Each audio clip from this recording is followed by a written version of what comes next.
Our planet Earth teems with life. From the smallest bacteria to the largest whales, life is everywhere. But have you ever wondered how it all began? How did life arise from a lifeless Earth? This is the question that has captivated scientists for centuries. The process by which non-living matter transitioned into living organisms is known as abiogenesis. Imagine a time when Earth was a young planet still cooling from its formation. Volcanoes erupted, spewing lava and gases into the atmosphere. The oceans were vast and turbulent. It was in this chaotic and seemingly inhospitable environment that the first seeds of life were sown. The early Earth was a chemical laboratory, a cauldron of elements and energy. The atmosphere was a mixture of gases unlike the oxygen-rich air we breathe today. Methane, ammonia, hydrogen and water vapor were abundant. This mixture, along with intense ultraviolet radiation from the sun and lightning strikes, provided the energy for the formation of the first organic molecules. These molecules, the building blocks of life, would eventually assemble into more complex structures, paving the way for the emergence of life as we know it. The formation of organic molecules from inorganic matter is a crucial step in abiogenesis. The Miller-Urey experiment, conducted in 1952, provided the first experimental evidence that this was possible. The experiment simulated the conditions thought to be present on early Earth. A mixture of gases representing the early atmosphere was subjected to electrical sparks, simulating lightning. Amazingly, the experiment produced amino acids, the building blocks of proteins. While the Miller-Urey experiment is a significant landmark in our understanding of abiogenesis, it's important to remember that it's just one piece of the puzzle. There are still many questions about how these simple organic molecules assembled into more complex structures like proteins and nucleic acids. One prominent theory is that these molecules accumulated in shallow pools of water, concentrating over time. These concentrated solutions, often referred to as the primordial soup, could have facilitated further chemical reactions leading to the formation of more complex organic polymers. DNA, the blueprint of life, is a complex molecule.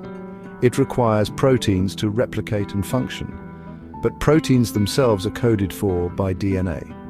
This chicken and egg problem has led scientists to propose that RNA, a simpler molecule with a similar structure to DNA, might have been the central player in early life. This is the basis of the RNA World Hypothesis. RNA has two key characteristics that make it a suitable candidate for this role.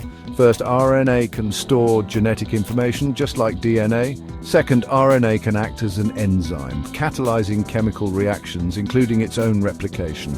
This means that RNA could have acted as both the genetic material and the catalytic machinery in early life forms. In this RNA world, life was simpler, and the complex interplay between DNA and proteins had yet to evolve. Section 4. Protocells, the first cells. The emergence of cells marked a significant milestone in the journey from non-life to life. Cells, the basic unit of life, provide a stable environment for essential molecules and reactions. But how did the first cells arise? Scientists believe that protocells, simple membrane-bound structures, might hold the key. Protocells weren't true cells, but they possess some of their essential characteristics. Imagine a droplet of oil in water. The oil molecules naturally form a sphere, a simple membrane, to minimize contact with the water. Similarly, in the primordial soup, fatty acids could have spontaneously formed membrane-like structures, trapping water and other molecules.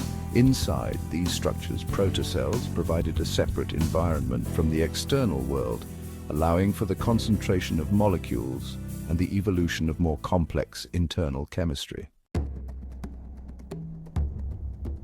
Section 5. The significance of abiogenesis.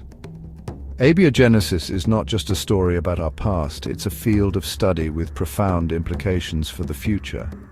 Understanding how life arose on Earth can guide our search for life elsewhere in the universe. If we can pinpoint the conditions and processes that led to life on our planet, we can look for similar environments on other planets and moons. The discovery of extraterrestrial life, even in its simplest form, would be a momentous event, revolutionizing our understanding of life in the cosmos. The study of abiogenesis also has implications for synthetic biology. By understanding the principles of life's origin, we may one day be able to create life in the lab from scratch. While this is still in the realm of science fiction, the ethical and philosophical implications of such an achievement are profound. It would challenge our very definition of life and raise fundamental questions about our place in the universe. Section 6. The search continues. While we've made significant strides in understanding abiogenesis, the journey is far from over. Many questions remain unanswered. How did the first self-replicating molecules arise? What were the specific environmental conditions that favored the emergence of life? These are just a few of the mysteries that scientists are grappling with. The search for the origin of life is a challenging one, but it's a journey driven by our innate curiosity about our place in the universe. The quest to unravel the mysteries of abiogenesis is a testament to the power of human curiosity and ingenuity. With each new discovery, we gain a deeper appreciation for the interconnectedness of life on Earth and the vastness of the universe we inhabit. As we continue to explore the cosmos and delve deeper into the molecular world, we move closer to answering one of humanity's most fundamental questions. Where did we come from? If this video bent your brain, then imagine what else we're about to uncover. Subscribe to @ProKnow, where we turn the universe into understandable science. Because remember, knowledge comes with a price, but in my case, you just need to subscribe. Stay curious, question everything, and until next time, keep exploring the impossible.